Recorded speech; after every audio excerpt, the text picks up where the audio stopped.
வந்துட்டேம்மா. 11:30 ஆச்சு. சாப்பிட்டு படுக்க 12 ஆயிடுச்சு. நீங்க வீட்டுக்கு ரீச் ஆனதும் எனக்கு எஸ்எம்எஸ் பண்ணிடுங்கன்னு சொல்ல நினைச்சேன். மறந்துட்டேன். It's okay. உங்களுக்கு லேட் ஆயிடும். நான் கட் பண்றேன். நீங்க கிளம்புங்க. நைட்டு பேசலாம் என்று வேகமாக கூறி போனை கட் செய்தாள். விஸ்வாவுக்கு ஆச்சரியமாய் இருந்தது. அவள் குரல்ல கோபம் இல்லையே, தவிப்புதான் இருந்தது. என்னன்னா மன்னி இவ்வளோ காத்தால பண்ணியிருக்காங்க? காயை நறுக்கியபடியே கேட்டாள். நேற்று லேட்டாக வந்தேன்ல, அதான். எப்போ வந்தேன்னு கேட்க ஃபோன் பண்ணியிருக்கா. ஓ பாவம். நீ வீட்டுக்கு ரீச் ஆனதும் அவங்களுக்கு மெசேஜ் பண்ணலையா? தோணவே இல்லை. என்னன்னா நீ இனிமே லேட்டானா அவங்களுக்கு முதல்ல ஃபோன் போடு. சரி, இனிமே பண்ணுறேன். காயை என்கிட்ட கொடுத்துட்டு நீ போய் மற்ற வேலையை பாரு. நான் நறுக்கி தரேன். எவ்வளவு வேலைதான் நீ தனியா செய்வ என்று கேட்டபடியே காயை வாங்கி நறுக்கினான். வித்யாவுக்கு தன் அண்ணனா இப்படி தனக்கு உதவி செய்கிறான் என்று ஆச்சரியமாய் இருந்தது. அன்றிலிருந்து தினமும் விஸ்வா தங்கைக்கு தன்னால் முடிந்த எல்லா உதவிகளையும் செய்ய தொடங்கினான். அங்கே பல வருடங்களுக்கு பிறகு அண்ணனுக்கும் தங்கைக்கும் ஒரு பாசபந்தம் திடமாக உருவாக தொடங்கி இருந்தது. இந்த வாரம் இறுதியில் விஸ்வா விஷாலி கேட்டதை கொண்டு போய் கொடுத்தான். நான் இதை பின்னி ரொம்ப நாள் ஆச்சு. இந்த வாரம்தான் ப்ராக்டிஸ் பண்ணிட்டேன். அடுத்த வாரம் நீங்க வீடியோ எடுங்க. சரி ஷாலினி. அவள் ஸ்வெட்டர் பின்னுவதை அவள் அருகில் அவளை தொடாமல் அமர்ந்திருந்து வேடிக்கை பார்த்தபடி ஏதோ பேசிக்கொண்டு இருந்தான். அவளும் ஏதேதோ பேசியபடி அவனிடம் மாயெடுத்து கொண்டே தன் வேலையில் மூழ்கியிருந்தாள். அடுத்த வாரம் அவள் சொன்னது போலவே வீடியோவை ஷூட் செய்து அந்த ரஞ்சினிக்கு வாட்ஸ்அப் செய்தான். ரஞ்சினி நன்றி சொல்லி கால் செய்தாள். விஷாலிக்கு கோபம் குறைந்தது போல இருந்தது. விஸ்வாவுக்கு அவளுடைய கோபம் குறைந்திருப்பது புரிந்தது. அதன் காரணமும் புரிந்தது. அதனால் இப்படியே ஒவ்வொரு வாரமும் அவளை ஏதோ ஒரு கைவேலை செய்ய வைத்தான். விஷாலிக்கு தான் அவனிடம் கோபமாய் இருப்பதே மறந்து போய்விட்டது. ஒரு வாரம் அருகில் இருந்த நண்பர் வீட்டுக்கு போகலாம் என்று கூறி வெளியே அழைத்து சென்றான். நடந்துதான் சென்றனர். நடக்கும்போது அவளுக்கு மூச்சு வாங்கியது. அவள் கையை பிடித்து கொள்ளலாமா என்று நினைத்ததை அப்படியே விட்டான். ஆனால் விஷாலி தானே அவன் கையை பிடித்து கொண்டு மெதுவாக நடந்தாள். அவன் மனதுக்குள் இதமாய் உணர்ந்தான். தான் அவனுக்கு தண்டனை கொடுத்திருக்கிறோம் என்பது அவளுக்கு மறந்தே போய்விட்டது. அது அவளுடைய தந்தை தானமாக கொடுத்த வீடுதான். அங்கு நிறைய குழந்தைகள் இருந்தனர். தான் வாழ்ந்த வீட்டை பார்த்தவளுக்கு மனம் கனிந்தது. பழைய ஞாபகங்கள் வந்தாலும் குழந்தைகளின் முகம் பார்த்து உற்சாகம் இன்னும் அதிகமாக ஏற்பட்டது. குழந்தைகளுடன் விளையாட தொடங்கிவிட்டாள்.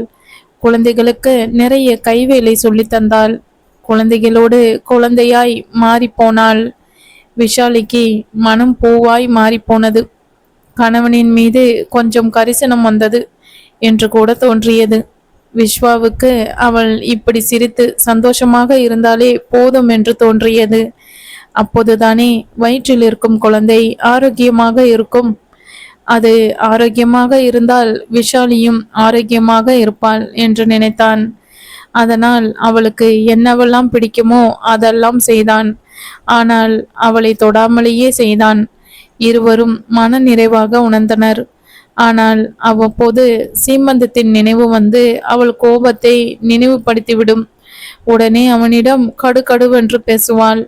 அவனுக்கு ஒரு பக்கம் கடுப்பாக இருக்கும், இன்னொரு பக்கம் பாவமாக இருக்கும். எப்போது இவள் கோபம் குறையுமோ அந்த இறைவனுக்கே வெளிச்சம். விஷாலிக்கு 9ஆம் மாதம் தொடங்கிவிட்டது. ஒரு நாள் அபிராமி விஷாலியை மீனாட்சி அம்மன் கோவிலுக்கு அழைத்து சென்றாள். கோவிலில் அம்மனை மனம் குளிர தரிசனம் செய்துவிட்டு திரும்பும்போது மிஸ்ஸஸ் விஸ்வா என்று யாரோ அழைப்பது போல் இருந்தது. விஷாலி சுற்றும் முற்றும் பார்த்தாள். கோவில் பக்கத்தில் இருந்த வளையல் கடையில் இருந்து ஒருத்தி வெளியில் வந்தாள். நீங்க யாருன்னு தெரியலையே என்றாள் விஷாலி. என்ன தெரியல? நான் தான் மஞ்சரி. மஞ்சரி எங்கேயோ கேட்ட மாதிரி இருக்கு. தெரியல. சாரி. விஷாலி புன்னகைத்தாள். அதற்குள் அபிராமி விஷாலியிடம் கூறிவிட்டு அருகில் இருக்கும் கடைக்குள் போனாள். அப்பொழுது அங்கே பசுபதி வந்தான்.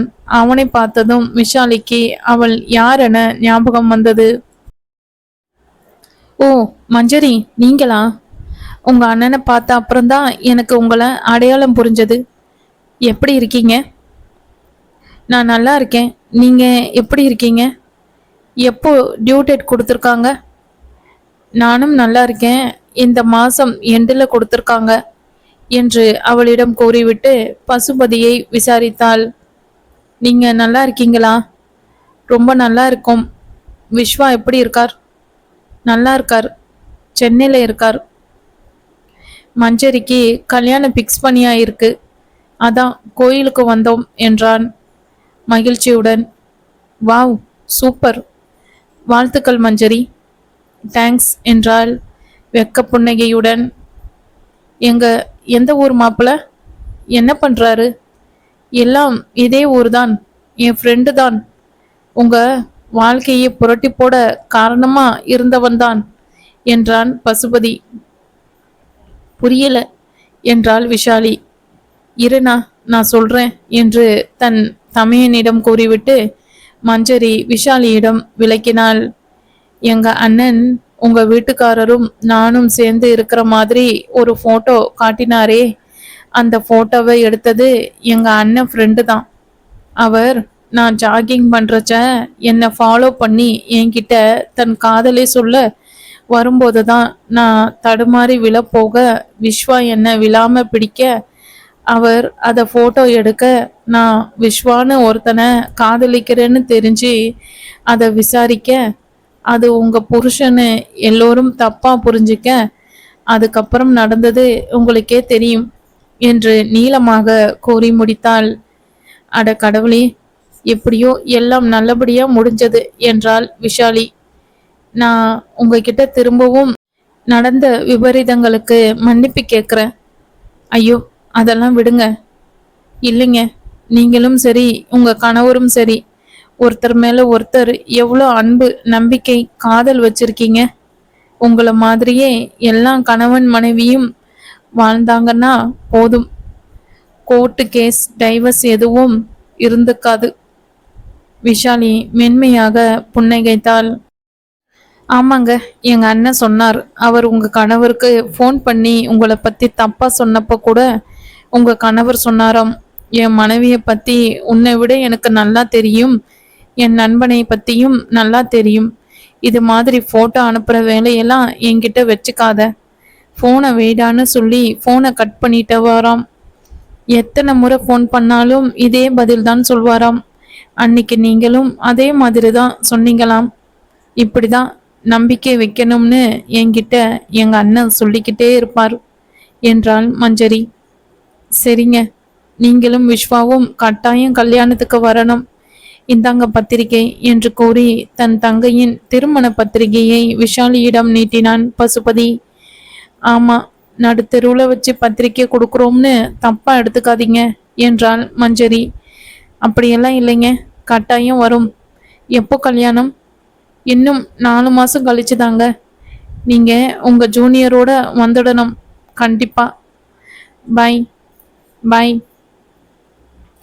அவர்கள் பாய் சொல்லி நகரவும் அபிராமி வரவும் சரியாக இருக்க இருவரும் பேசியபடியே வீடு வந்தனர். வீடு வந்த பின் விஷாலிக்கு பசுபதி கூறியது நினைவுக்கு வந்தது. அந்த பசுபதி பிரச்சனை பண்ணப்போ நான் விஸ்வா கிட்ட எதையும் சொல்லல. விஸ்வாவும் என்கிட்ட எதையும் கேட்கல. ஏன்? 2 பேரும் ஒருத்தர் மேல ஒருத்தர் அன்பு வச்சதுனால தானே. நான் அவர்கிட்ட சொல்லாதது அவருக்கு இது தெரிஞ்சா மனசு வருந்தும்னு தானே. அதே மாதிரி தானே அவரும் என் மனசு வருத்தப்படும்னு சொல்லாம இருந்திருக்கார். அப்போ அது என் மேல அவர் வச்ச அன்பால தானே. இதுக்கு போய் அவர்கிட்ட கோவப்பட்டுட்டேனே. ச்சே, பாவம் அவர்.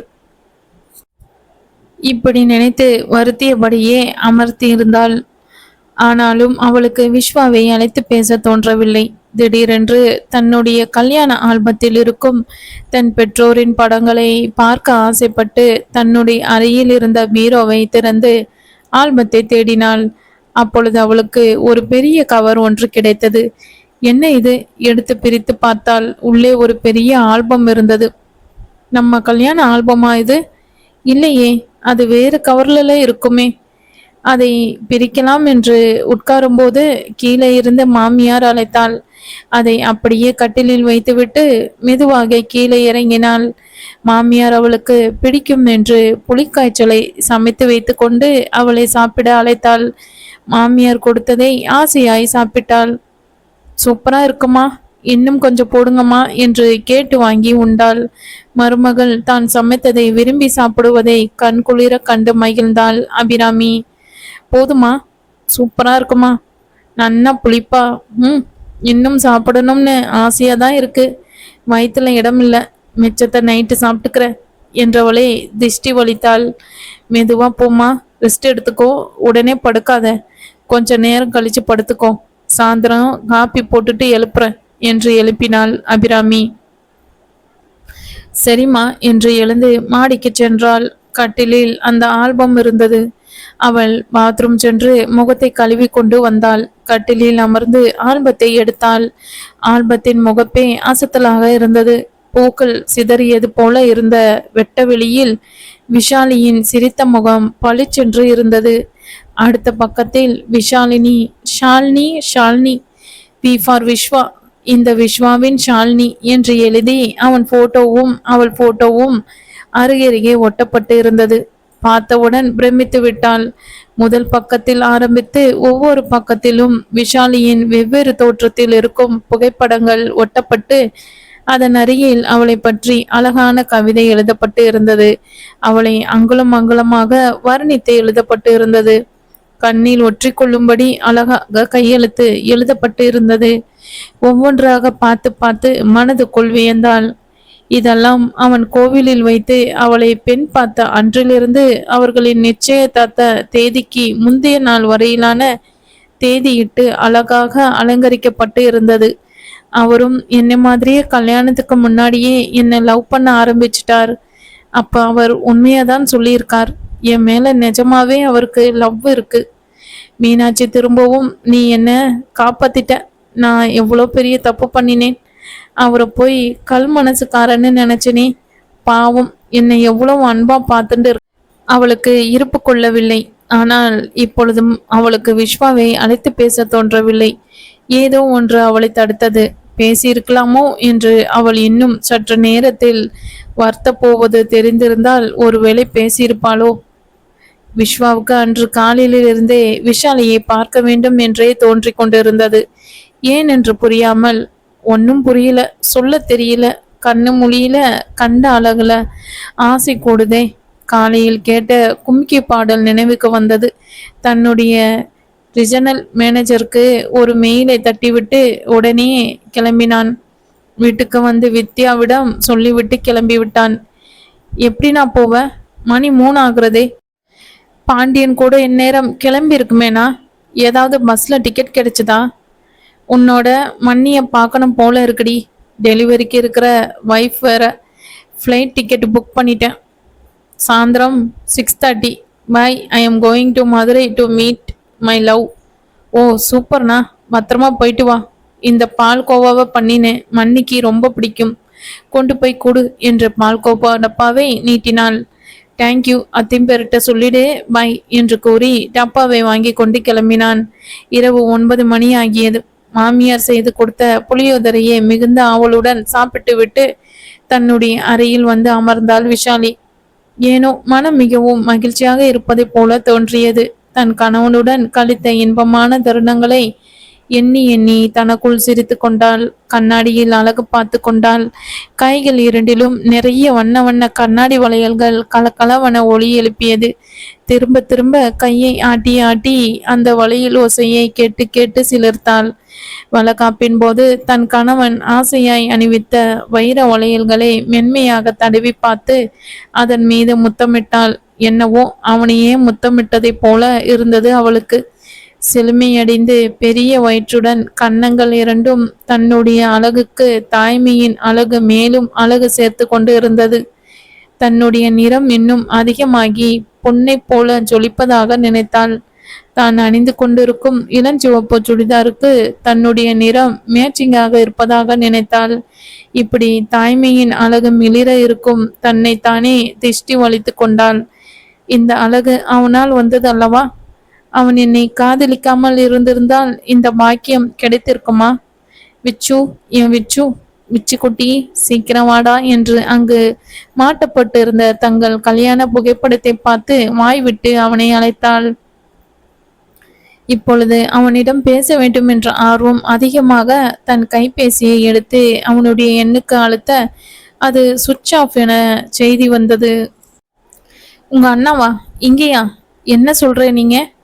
அவர் இங்கேயே வந்திருக்கார் என்று பரபரப்பாக கேட்டாள் விஷாலி. ஆமா மன்னி, உங்களுக்கு தெரியாதா? அண்ணா உங்களை பார்க்கணும் போல இருக்குன்னு சொல்லிட்டு மத்தியானமே கிளம்பிட்டார். சாயந்தரம் 6:30க்கு ஃப்ளைட்டுன்னு சொன்னான். இந்நேரம் அவன் ஆத்திற்கு வந்திருக்கணுமே மன்னி என்று படப்படத்தாள் வித்யா. ஐயோ, என்ன சொல்றேன்? நீக்கு ஒன்றும் தெரியாதே. அவர் என்னாண்ட எதுவுமே சொல்லலையே அக்கா. அம்மா மீனாட்சி, அவருக்கு எதுவும் ஆகக்கூடாது என்று பதறினாள் விஷாலி. மன்னி, நீங்க டென்ஷன் ஆகாதீங்கோ, அவனுக்கு எதுவும் ஆகாது மன்னி என்று பதிலுக்கு ஆறுதலாக பேசிய வித்யாவுக்கும் பதற்றம் அதிகரித்தது. அதற்குள் விஷாலி எதையோ நினைத்து புலம்பத் தொடங்க வித்யா அவளை சமாதானம் செய்ய விஷாலி புலம்பியபடியே மயங்கி விழுந்தாள். விஷாலியிடமிருந்து எந்த சத்தமும் வராமல் போனதை உணர்ந்து வித்யா தன் அம்மாவை அழைத்து விஷயத்தை கூறினாள். ஐயோ, என்னடி நீ அவகிட்ட போய் இதெல்லாம் சொல்லுவியா? அவ ஏற்கனவே அவனை பார்க்காம கஷ்டப்பட்டுக்கிட்டு இருக்கா. அவளை இப்பதான் கொஞ்சம் கொஞ்சமா தேத்தி இருக்கேன். நீ என்னடானா, சரி நீ போனை வை, நான் போய் அவளை பார்க்குறேன். நீயும் பயப்படாத, விஸ்வாவுக்கு ஒன்றும் ஆகாது சரியா என்று மருமகளுக்காக பரிந்துவிட்டு மகளிடமும் ஆறுதலாக பேசிவிட்டே கைபேசியை வைத்துவிட்டு மாடிக்கு விரைந்தாள். வெகு வெகு என்று மாடிக்கு ஓடி மருமகளை பார்த்தாள். அவள் மயங்கியிருந்தாலும் வயிற்று வலியில் துடித்து கொண்டிருந்தாள். ஏனா? ஐயோ விஷாலி, ஏண்டி என்ன செய்யறது? ஏனா சீக்கிரம் வாங்கோ. விஷாலி, கண்ணை திரடி. ஏனா என்று விசும்பியபடியே தன் கணவனையும் மருமகளையும் மாறி மாறி அழைத்தாள். வைத்தியநாதன் தன் மனைவியின் கூக்குரல் கேட்டு ஓடி வந்து மருமகளை மருத்துவமனைக்கு அழைத்து செல்ல ஆவண செய்தார். இங்கே வித்யா அழுதபடி தன் கணவனிடம் விவரம் கூற அவன் அவளை சமாதானம் செய்துவிட்டு சரவணனுக்கு அழைத்து விவரம் கூறினான். இருவரும் சேர்ந்து விமான நிலையத்தில் ஏதாவது விசாரிக்க முடியுமா என பார்த்து வருவதாக கூறி சென்றனர். விசாரிக்க சென்ற இடத்தில் அவர்களுக்கு பேரதிர்ச்சி காத்திருந்தது. விஸ்வா சென்ற 6:30 மணி விமானம் இயந்திர கோளாறு காரணமாக வானில் வெடித்து சிதறிவிட்டதாக தெரிவிக்கப்பட்டது. விமானத்தில் பயணம் செய்தவர்கள் அனைவரும் மாண்டு விட்டனர் என்ற செய்தி கேட்டு வித்யாவிடம் என்ன சொல்வதென புரியாமல் வீட்டுக்கு வந்தால் தொலைக்காட்சி மூலம் விஷயம் தெரிந்து கொண்டு அழுது வீங்கிய முகத்துடன் அவள் காட்சி தந்தாள். பாவங்க அண்ணா, என்னமோ உங்க மண்ணிய பார்க்கணும் போல இருக்குடின்னு சொல்லிட்டு போனான், இப்படி ஆயிடுத்தே என்று கதறினாள். அங்கே விஷாலியை மருத்துவமனையில் சேர்த்துவிட்டு அபிராமியும் வைத்தியநாதனும் பதற்றமாய் அமர்ந்திருந்தனர். விஷாலிக்கு ஏற்பட்ட மன உளைச்சலில் காரணமாக அவளுடைய வயிற்றில் இருந்த குழந்தைக்கு ஏதோ சிக்கல் ஏற்பட்டுவிட இப்பொழுது வயிற்றில் குழந்தை அசையவில்லை. என்ன செய்வதென்று புரியாமல் இறைவனை வேண்டியபடியே அந்த வயதான தம்பதியர் இருவரும் கவலை தோய்ந்த முகத்துடன் வார்டில் வாசலிலேயே காத்திருந்தனர்.